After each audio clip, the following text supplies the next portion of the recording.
ଆଗକୁ ଗରମ ଦିନ ଆସିବା ପାଇଁ ଯାଉଛି ଆଉ ଆମ ଗାର୍ଡେନରେ ଶୀତ ଦିନ ପନିପରିବା ସବୁ ଶେଷକୁ ଆସିଲାଣି।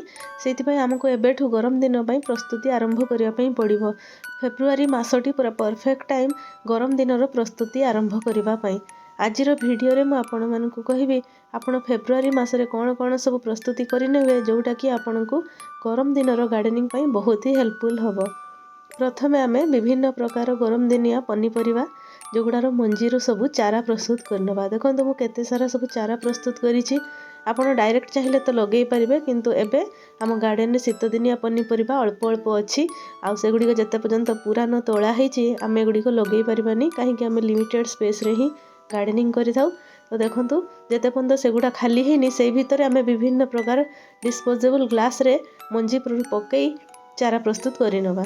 ଦେଖନ୍ତୁ ମୁଁ କେତେ ସାରା ସବୁ ଗରମ ଦିନିଆ ପନିପରିବାର ଚାରା ପ୍ରସ୍ତୁତ କରିଛି। ଆଉ ଏଇଠି ଦେଖନ୍ତୁ ଏ କ୍ୟାରେଟଟି ମୋର ଖାଲି ହେଇଯାଇଥିଲା, କୋବି ଥିଲା ଉପାଡ଼ି ନେଇଛି। ତାପରେ ମୁଁ ଏଠି କଳମ ଶାଗର ମଞ୍ଜି ପକାଇଦେଲି। ଆପଣ ଶାଗ ମଧ୍ୟ ଏବେଠୁ ଲଗାଇବା ଆରମ୍ଭ କରିଦିଅନ୍ତୁ। ମେ ମାସରେ ଅତ୍ୟଧିକ ଗରମରେ ଛାତ ବଗିଚାରେ ପ୍ରାୟତଃ ସବୁ ଜଳିଯାଏ, ସେଇଥିପାଇଁ ଆମେ ମେ ଆଗରୁ ଯେତେ ପାରିବା ହାର୍ଭେଷ୍ଟିଂ କରିନେବା। ଆଉ ମେ ମାସ ବେଳକୁ ଛାତରେ ପ୍ରାୟତଃ ସବୁ କିଛି ଜଳିଯିବ, କାହିଁକିନା ବହୁତ ଖରା ହେଉଛି। ଆଉ ମୋ ଛାତରେ ତ ଗ୍ରୀନ୍ ନେଟ୍ର ବ୍ୟବସ୍ଥା ନାହିଁ। ଯାହାର ଗ୍ରୀନ୍ ନେଟ୍ ବ୍ୟବସ୍ଥା ଥିବ ତାଙ୍କ ଛାତ ମେ ମାସରେ ବି ପୁରା ହରା ଭରା ରହିବ। ଏଇଟା ଦେଖନ୍ତୁ ଖଡ଼ା ଶାଗ ବି ପକାଇ ଦେଇଛି। ମୁଁ ଯେତେ ଚେଷ୍ଟା କରୁଛି ଗରମ ଆଗରୁ କିଛି ହାର୍ଭେଷ୍ଟିଂ କରିବି ଗରମ ଦିନିଆ ପନିପରିବା ମୋ ଛାତ ଉପରୁ, ସେଇଥିପାଇଁ ମୁଁ ଫେବୃଆରୀ ମାସରୁ ସବୁ ପ୍ରସ୍ତୁତି ଆରମ୍ଭ କରିଦେଇଛି। ଆପଣମାନେ ମଧ୍ୟ ନିଜ ଗାର୍ଡେନରେ ଫେବୃଆରୀ ମାସରୁ ହିଁ ଗରମ ଦିନିଆ ପ୍ରସ୍ତୁତି ଆରମ୍ଭ କରନ୍ତୁ। ଯଦି ଜାଗା ଖାଲି ନାହିଁ ଏମିତି ସବୁ ଡିସ୍ପୋଜେବଲ୍ ଗ୍ଲାସ୍ରେ ସବୁ ଚାରା ମଞ୍ଜି ସବୁ ଲଗାଇ ଦିଅନ୍ତୁ। ପ୍ରଥମେ ମଞ୍ଜି ଗୁଡ଼ିକୁ 12 ଘଣ୍ଟା ପାଣିରେ ବତୁରେଇ ଦିଅନ୍ତୁ। ବତୁରି ଗଲା ପରେ ଏମିତି ଗ୍ଲାସ୍ ଗୁଡ଼ିକରେ ଲଗାଇ ଦିଅନ୍ତୁ। ଆଉ ଗ୍ଲାସ୍ ଗୁଡ଼ିକ ତଳେ ହୋଲ୍ ନିଶ୍ଚୟ କରିନେବେ, ଯେଉଁଥିରେ କି ଆପଣ ଏକ୍ସଟ୍ରା ପାଣି ଯଦି ଦେଇ ଦିଅନ୍ତି ତେବେ ସେଇଟା ବାହାରିଯିବ ଆଉ ମଞ୍ଜି ଖରାପ ହେବନି। ଆଉ ଯେତେବେଳେ ଚେର ଗୁଡ଼ିକ ସବୁ ଗ୍ଲାସ୍ରୁ ଦେଖାଯିବ ଆମକୁ, ଯେମିତି ଦେଖନ୍ତୁ ଏଠି ଦେଖାଯାଉଛି ଚେର ଗୁଡ଼ିକ, ସେହି ସମୟରେ ଆପଣ ୟାକୁ ଟ୍ରାନ୍ସଫର୍ କରିଦେବେ। ଆପଣ ଯେଉଁଠି ବି ଲଗାଇବା ପାଇଁ ରେଡ଼ି କରିଥିବେ ମାଟି, ମୁଁ ଏଇ ଜାଗାଟିରେ ମାଟି ସବୁ ରେଡ଼ି କରିଛି। ଏଥିରେ ଯାହା ସବୁ ଶୀତଦିନିଆ ଗଛ ଥିଲା ସେଗୁଡ଼ା ହାର୍ଭେଷ୍ଟିଂ କରି ଉପାଡ଼ି ନେଇଛି। ଆଉ ଏଇଠି ମୁଁ ଏଗୁଡ଼ିକୁ କାଢ଼ି ନେଉଛି, ଆଜି ଏଇଠି ଲଗାଇବି। ଆପଣ ପୁରା ଚେଷ୍ଟା କରିବେ ଯେମିତି ମାଟିରୁ ଚେର ଅଲଗା ନ ହୁଏ, ନହେଲେ ଗଛଟି ସର୍ଭାଇଭ୍ କରିବା ମୁସ୍କିଲ ହେଇଯିବ। ଏମିତି ହିଁ ପୁରା ଏମିତି ସେଟ୍ କରିକି କାଢ଼ିବେ ଧୀରେ ଧୀରେ। ମୁଁ ଏଇଟା ସ୍ପିଡ୍ କରିକି ଆପଣଙ୍କୁ ଦେଖୁଛି, ଆପଣ ପୁରା ଧୀରେ ଧୀରେ କରି କାଢ଼ିବେ, ଯେମିତିକି ବିଲକୁଲ ଚେର ଛିଡ଼ିବନି କି ମାଟି ତା ଦେହରୁ ଅଲଗା ହେବନି। ଆଉ ତାକୁ ଏମିତି ମୋ ତଳେ ମୁଁ କିଛି ଖତ ଦେଇଦେଇଛି ଆଉ ଏଗୁଡ଼ା ଲଗାଇ ଦେଉଛି। ଏବେ ସାଇଡ଼ରେ ମଧ୍ୟ ମୋର କିଛି ଜାଗା ଖାଲି ରହିଛି, ଆଉ ଏବେ ଛାତ ଉପରେ ତ କମ୍ ଜାଗା, ସେଇଥିପାଇଁ ମୁଁ ସାଇଡ଼ରେ ଆଜି ଏଇଠି ଲେଉଟିଆ ଶାଗ ଏଠି ବୁଣିଦେବି। ଖାଲି ଜାଗାଟି ଯେଉଁଟା ଅଛି ସେଠି ଲେଉଟିଆ ଶାଗ ବୁଣିଦେବି। ଏଗୁଡ଼ା ତ କଖାରୁ ଗଛର ଚାରା, ଏଗୁଡ଼ିକ ବଡ଼ ହେଇ ମଞ୍ଚାକୁ ଉଠିଲା ଭିତରେ ଗୋଟେ ଥର ମୋତେ ଲେଉଟିଆର ହାର୍ଭେଷ୍ଟିଂ ମିଳିଯିବ। ଦେଖନ୍ତୁ ବହୁତ ଅଳ୍ପ ମାତ୍ରାରେ ମୁଁ ମଞ୍ଜି ନେଇଛି। ଯେତେ କମ୍ ମଞ୍ଜି ନେବା ଗଛ ଗୁଡ଼ିକର ଗ୍ରୋଥ୍ ସେତେ ଭଲ ହେବ। ଆଉ ଯେତେ ବେଶୀ ଲଗାଇଦେଲେ ପୁରା ଲାଗିକି ଗଛ ରହିଗଲେ ସେଗୁଡ଼ିକ ଡେଙ୍ଗା ହେଇଯାଏ ଆଉ ପତ୍ର କମିଯାଏ। ଏଠି ମୁଁ ସବୁ ଦେଇକି ତା ଉପରେ ହାଲକାରେ ମାଟି ଦେଇ ଦେଉଛି। ବହୁତ ଛୋଟ ଛୋଟ ତ ମଞ୍ଜି ଥାଏ, ସେମିତି ଅଳ୍ପ ମାଟି ଦେଇକି ତାକୁ ଏମିତି ଢାଙ୍କି ଦେଉଛି। ଏଇ ପନିପରିବା ସହିତ ଏମିତି ଶାଗ ବି ମଧ୍ୟ ଛାତ ଉପରେ ଆପଣଙ୍କୁ ମିଳିବ ପୁରା ଅର୍ଗାନିକ୍ ଉପାୟରେ। ଆଉ ଆପଣଙ୍କୁ ମୁଁ ଏଠି ଦେଖାଉଛି ମୋ ଗାର୍ଡେନର ଛୋଟ ଛୋଟ ଫ୍ରେଣ୍ଡମାନଙ୍କୁ। ଦେଖନ୍ତୁ ଅର୍ଗାନିକ୍ ଗାର୍ଡେନିଂ ଯେଉଁମାନେ କରୁଛନ୍ତି ଏଇ ଫ୍ରେଣ୍ଡ ଗୁଡ଼ିକୁ ତ ନିଶ୍ଚୟ ଚିହ୍ନିଥିବେ।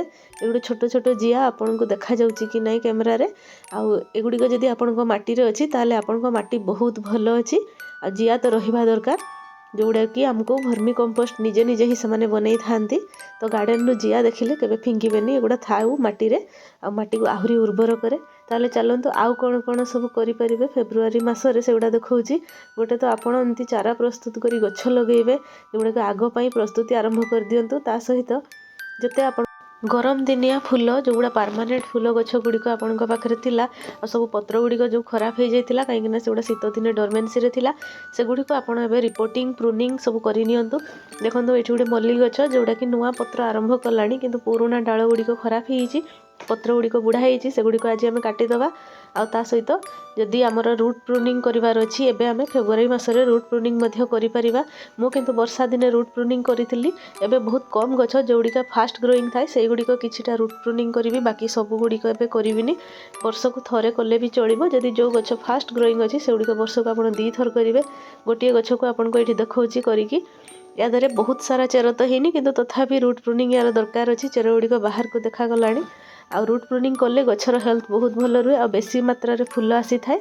ଆପଣ ଯଦି डिटेल्स वीडियो देखिए मो लॉन्ग वीडियो रे अच्छी केमती मु सब गछर रूट प्रूनिंग करे आ एमती करिकी ही छोट कुंड रे प्राय बहुत वर्ष धरिकी मु गछ गुड़ी को रखी थाए नहले सब बेले बड़ बड़ कुंड आनिकी देई हबनी आपण जदी याकू बड़ कुंड रे देबे तबे रूट प्रूनिंग करबा दरकार नाही किंतु मु आ बड़ कुंड देई परिबिनी छात बगीचा रे तो सेति में छोट कुंड रे ही एमती सब वर्ष को कोटा थरे आ कोटा दी थर एमती रूट प्रूनिंग करे सेटा गछ हिसाब रे हमें रूट प्रून करू जो गछ गुड़ी को फास्ट ग्रोइंग थाए ताको दी थर निश्चय करंतु आज ई गछटी को देखंतु एटा टिकोमा गछटी एटा देसी वेराइटी सेति में जल्दी चेर सब बांधी ही जाए आ ता रूट प्रून करी किछि खत देकी आकू लगे दउची बेसी किछि जत्न नै जदि आपण आधरे टिके पानी रे फंजी साइड मिसै दे देबे नले निंबो पीडिया देले भी चलिबो याको एते फंगस रे अटैक भी करेनी तो फेब्रुआरी मासर आउ गोटे इम्पोर्टेंट काम है हार्ड प्रूनिंग सॉफ्ट प्रूनिंग हो किंबा रूट प्रूनिंग एगुड़िक सब आपड़ करनियंतु गछ गुड़िक आगक बहुत फूल बहुत सुंदर फूल दब आ सेमती जो गुड़ा कुंड भितर रही वर्ष वर्ष है से गचर बेसी भल फूल आसबनी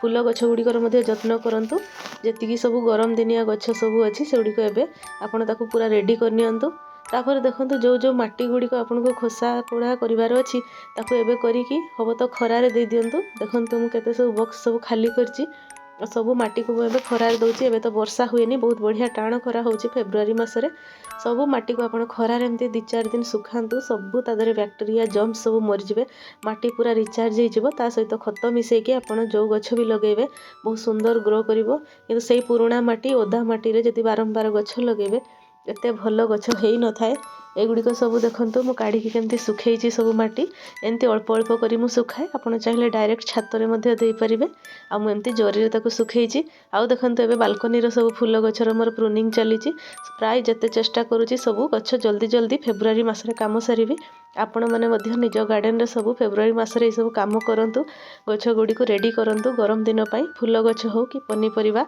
एमती गार्डनिंग रे सब काम आरंभ कर दियंतु जोड़ा कि हमको फेब्रुआरी रे न कले आउ न हबो सेति पई मार्च बेल को बहुत गरम हे जिवो गुडे सर्वाइव करिवेनी तो वीडियो टी केमती लागला कहिबे।